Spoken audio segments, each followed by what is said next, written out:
Hello, and welcome to this Noble Science of Defence response video. This isn't a video I intended to make, and it's not one I plan to make a habit of. However, due to some comments I received regarding one of my other videos, I would like to take this time to clarify why I, and at my school, we do not train the guardant ward as it is commonly trained.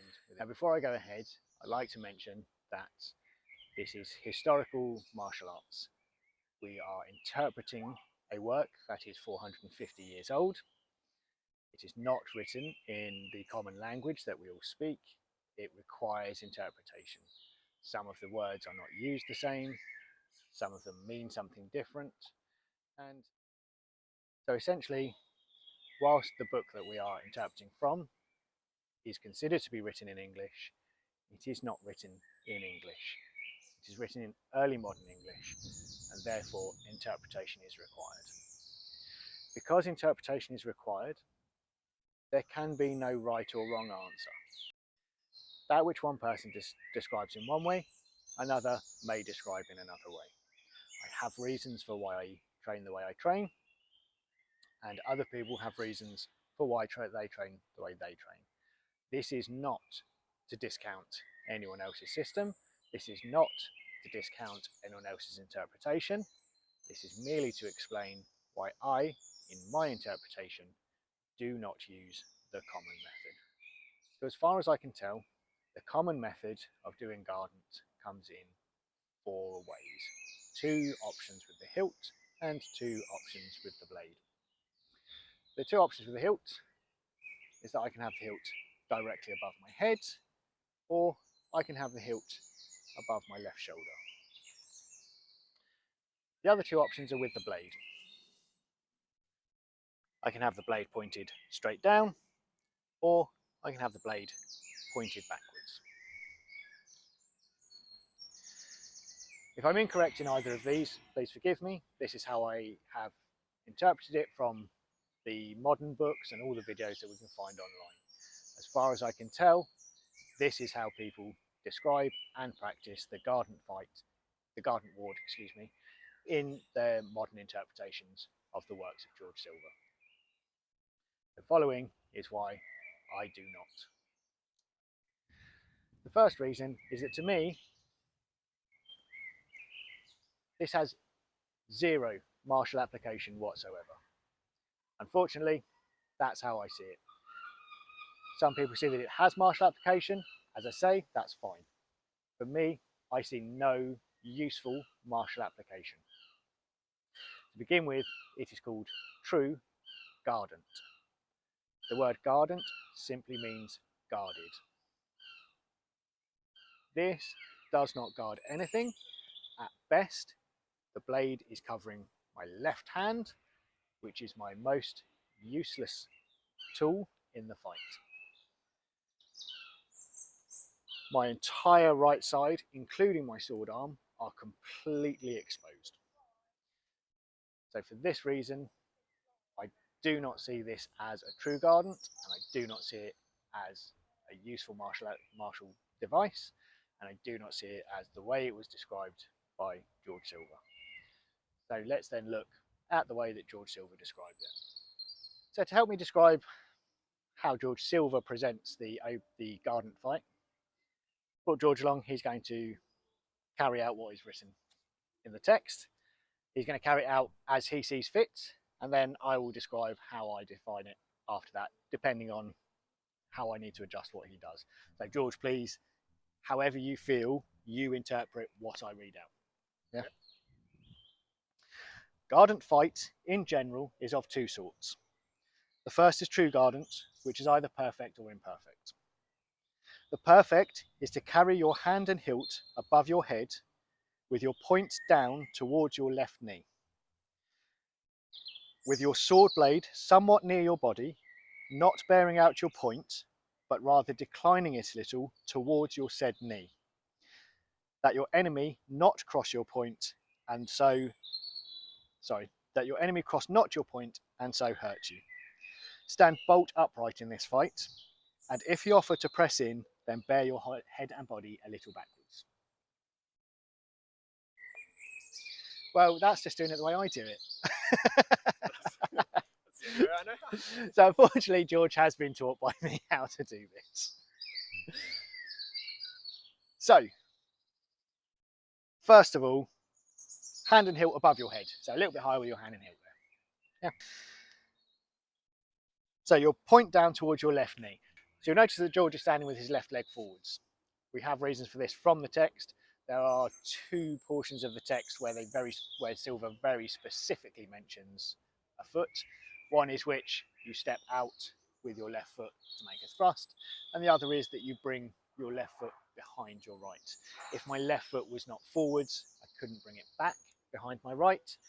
And with this, the reason we define this as being left foot forward most of the time is that if I were right foot forward most of the time, then I wouldn't need it mentioned that I would need to be right foot forwards in this situation.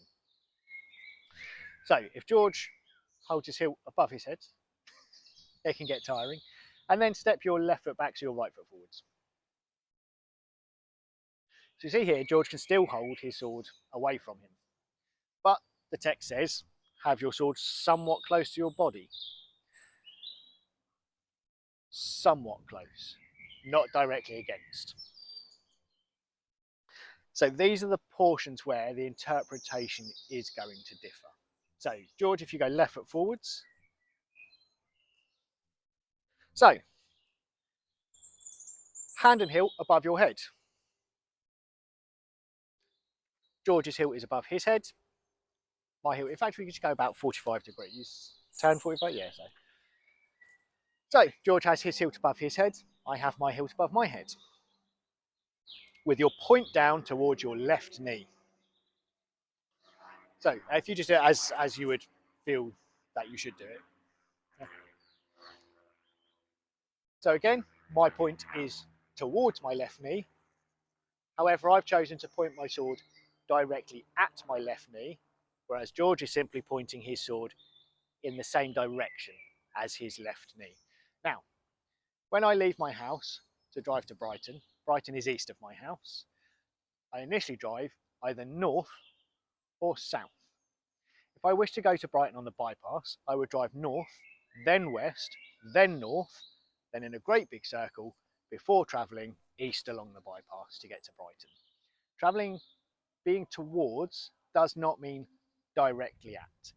If I were to travel to Scotland from here, I would travel towards Scotland by generally driving north.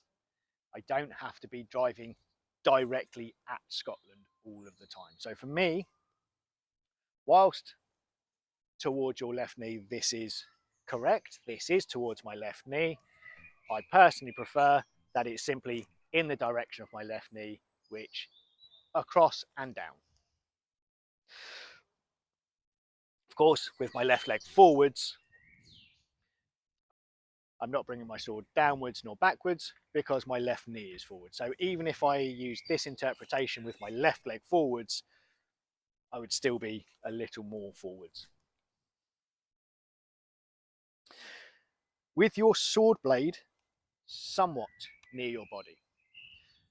Not directly against my body, not as close to my body as I can get it, somewhat near my body. Now, here is George with his blade. Maybe somewhat near his body, but compared to what? Compared to this, it's miles away from his body. Compared to this, perhaps the Montante, as is described by Silver, this is not close to my body, this is close to my body. This is not close to my body, perhaps in Degrassi's Broadward, this is not close to my body, this is not close to my body, this would become close to my body. So again, sword above my head, towards my left knee, close to my body. This is not an incorrect interpretation of the text. However, neither is this.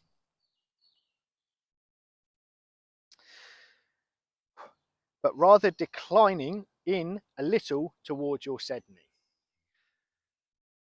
So here is where we get the biggest difference. In this instance, my sword is declining in towards my said knee,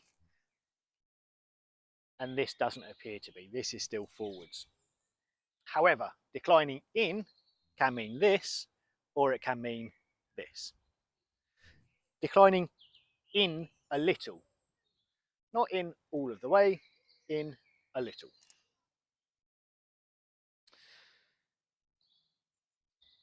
Declining in a little towards your said knee, that your enemy cross not your point and so hurt you. So again, if George were to take,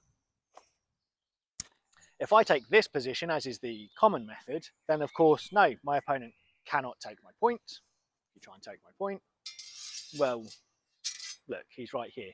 I would have cut him long, long before he got there. But if George takes our position, also here, I can't really validly take his point. Feel free to react. So I can't still validly take his point from him because his reactions, he's got so much space, his reactions are quick enough that if I take his point, he simply moves. So this works to the text and this works to the text. It depends on how you interpret the ways that it's being said. So once again, neither are incorrect. I chose one way over another way. So one of my concerns is that it's called true guardant. True, I've had a lot of fun trying to describe this word because it means true. True means within the parameters of reality, it means correct, it means as it actually is. And guardant, as I say, means guarded. So, George, you could take the common method. How is George guarded?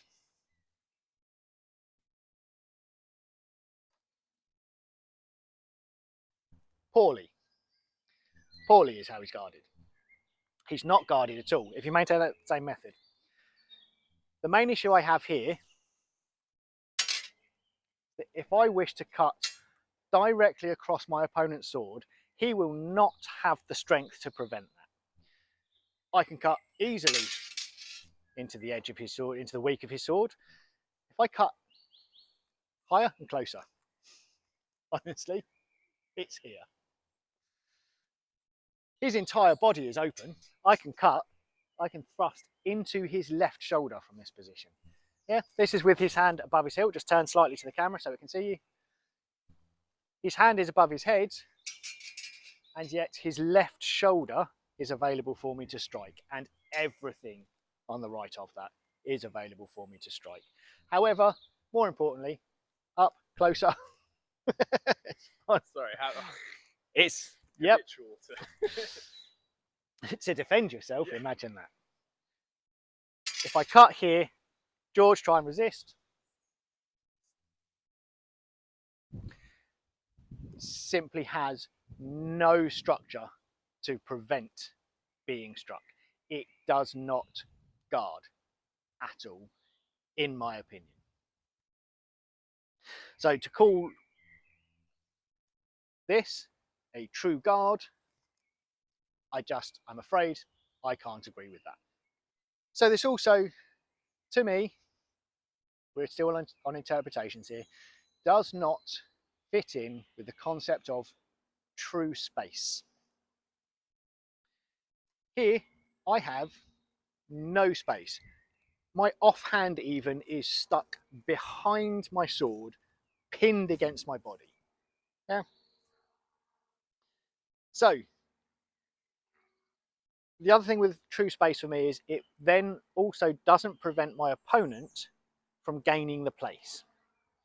So I stand in my ward like this, my left hand pinned to my body. Now, if I had a dagger or a buckler, this completely negates my dagger or my buckler as well. So I'm stood in my true guardant, and my opponent seeks to gain the place upon me. Well, look, he's already right there. And how do I prevent this from happening? Now, you may argue that I can move. Okay, so my opponent aims to make here. I would have to move into a position that has the structure and distance to stop my opponent. So why would I move from an unguarded position to a guarded position rather than simply starting in a guarded position. So if I take guardant ward as we describe it, if my opponent decides to make his way into the place, oh look, he can't get there. So, from my understanding, it is generally a counter-cutting method that this is used with. So my opponent, when I'm here, tries to move into the place and I cut. This sort of cut works wonderfully with a broadsword that pivots very close to the hand and is very, very fast weapon. This is not a broadsword. It pivots in the middle, so to get the cut onto my opponent, I have to rotate it here, and my opponent's going to come in. Regardless of whether I'm using this weapon or a broadsword, from here to cut, my blade has to travel behind me. From this position to cut, my blade does not travel behind me at all. So this method, my opponent comes in, I bring my blade behind me, and already I am too late. I can step, of course, there are many arguments. However, from this position, my opponent comes in, and I can cut. If you take just a little step back, so from here, my opponent starts coming in with his cut. Regardless, I am too late. From this position, as he starts coming in, I can bring my weapon nicely into a ward and still cut him.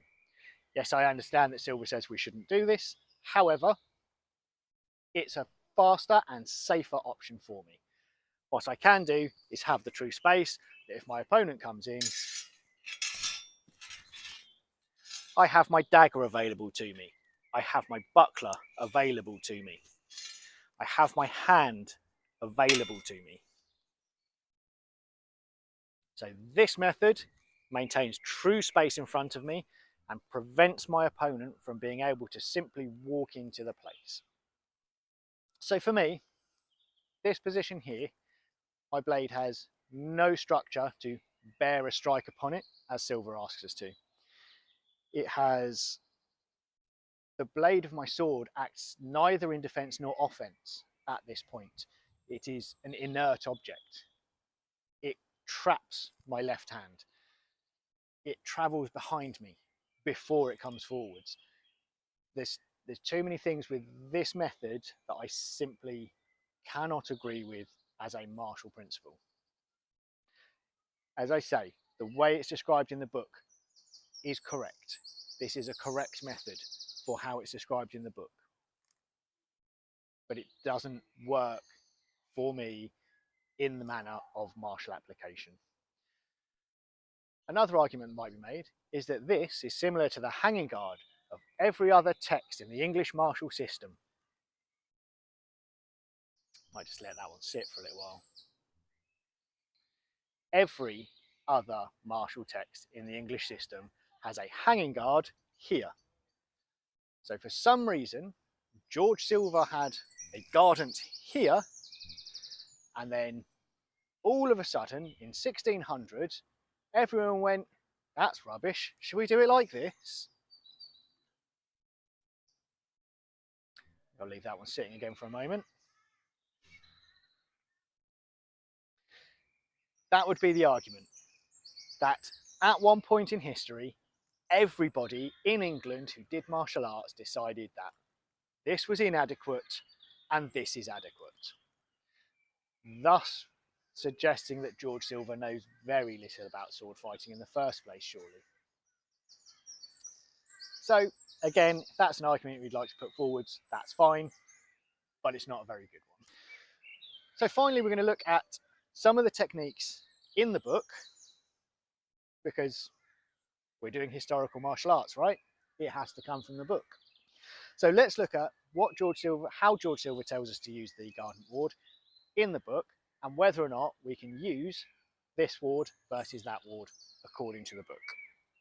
So, chapter 4, brief instructions, number 1.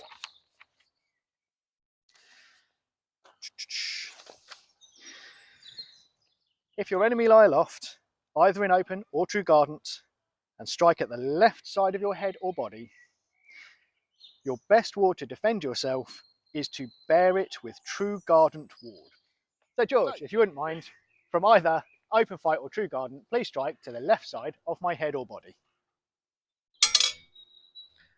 Okay, so I can kind of bear this guardant, but George has already pinned my sword against my body. Of course, because George trains with me, by this point, he's either already punched me in the face or taken his dagger from the sheath on his back and is thrusting it into my kidneys on my right-hand side. So, again, I could argue my opponent cuts from his open or true guardant to my left side, and I could, from open or true guardant, if you wouldn't mind, I could, as he comes in, oh, but then I have to move my guard, and I move my guard from not guarded to guarded. And you see I'll move it from here to here to be able to bear it with true guardant ward. Chapter 4, ground 13. Please excuse the wind blowing my pages around. Yoink. If two fight, and that both lie upon true guardant fight, and that one of them will need seek to win the half sword by pressing in, that you may safely do, for upon that fight the half sword may be safely won. If two fight, and that both lie upon the true guardant the true guardant fight, and that one of them will need to seek to win the half sword. So, from this position here, let's seek to win the half sword. I mean, one of you is going to have to explain that one to me, I'm afraid.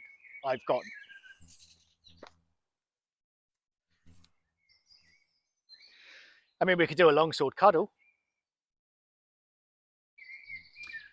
I am here. My left hand is already trapped. To seek to win the half sword, I'm going to come in. My left hand is only trapped by his.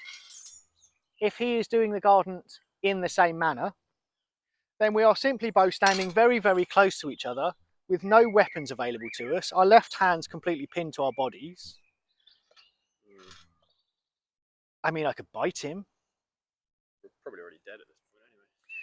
Genuinely, forgive me for being rude. Genuinely, I would need one of you to explain that one to me.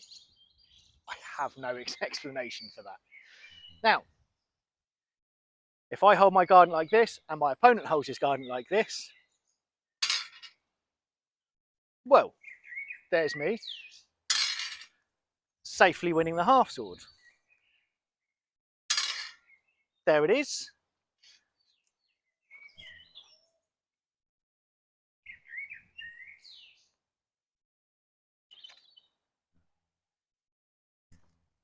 I think I'll just move on. Chapter 5, number 1.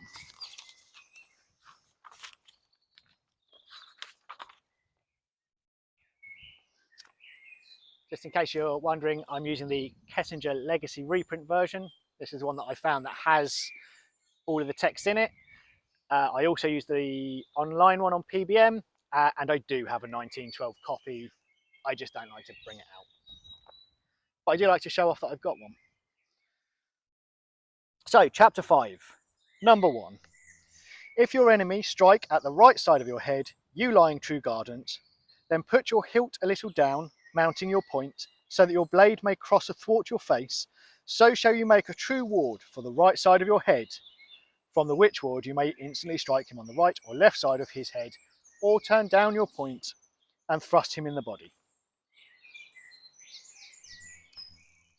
George, if you would care to strike me on the right side of my head. Should we do this the other way around so they can see it? From here, George strikes the right side of my head. To mount my point, to drop my hilt a little and mount my point is a distance so long that my opponent can simply cut into my arm. First of all, he's not going to cut to my head, he can't see it. He's going to cut to my arm, but to drop my hilt a little and mount my point and allow my sword to go athwart my face. Again, from this position, I am still unsure why he would attempt to strike my head from this position. Presumably, no, this is with the sword, isn't it? This is striking from the ward. From my point of view, my head's not actually available to be struck, so I don't know why he would try and strike it. However, it's in the book. My opponent makes an attempt to strike the right side of my head.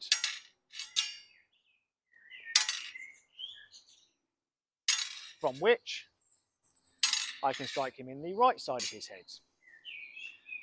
I can strike him in the left side of his head, or I can drop my point and thrust him in the body. So again, if you have an answer for how to get this before your arm is cut off, pop it down in the comments. I am genuinely interested. I am being a little bit sarcastic here. I am sorry. However, that last one you saw, I genuinely, I can't think of why you would use it. I can't think of what it's for. It's from the book. You know, I'm challenged to be from the book, and I can't see where that one is. If you have the answers to these, please, please, please put them in the comments. Please make a video. Please do show me. If your applications of this version of your interpretation, if it works, I do want to see it. I do want it to be in the conversation. I do want it to be in the like. Please do. My sarcasm is rude, but please, I am genuinely interested in what your answers to these things are. So, chapter 5, number 3, the thrust, apparently. Oh, yes, jolly good. If he charge you upon the open or true guardant fight, if you're lancing with the like, then keep your distance. Nope.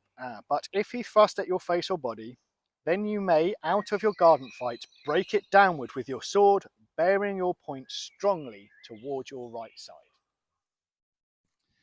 So, thrust at my face or body. Thrust at my face or body.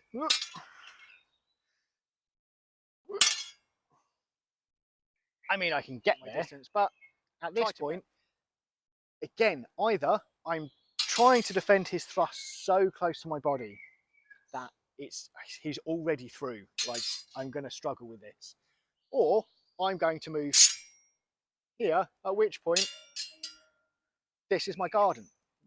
Why am I not using that initially? So again, for mine, I am here, he thrusts.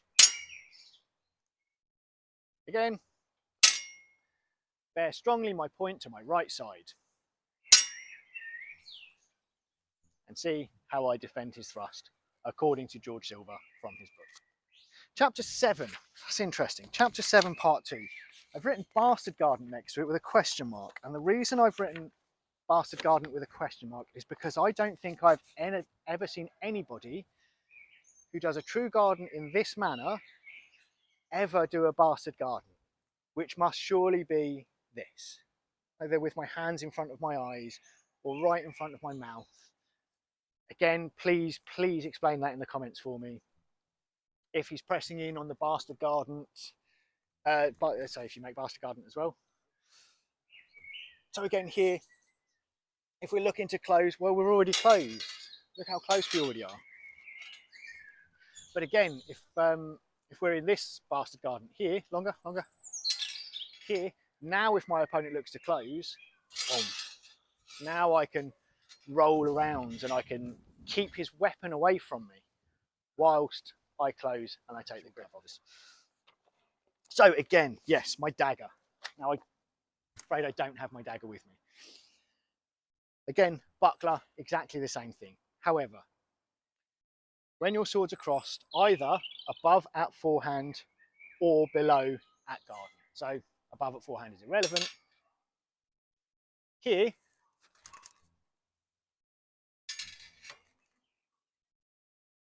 with my dagger, with my buckler, with my hand. From this position, and again, if he tries to press in,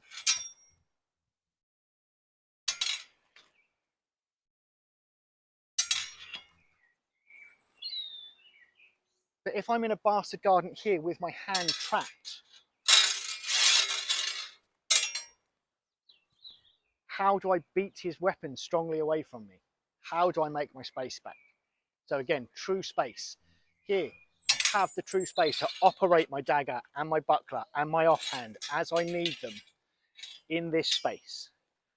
Here, I am already trapped and I have nothing. So, thank you very much, George.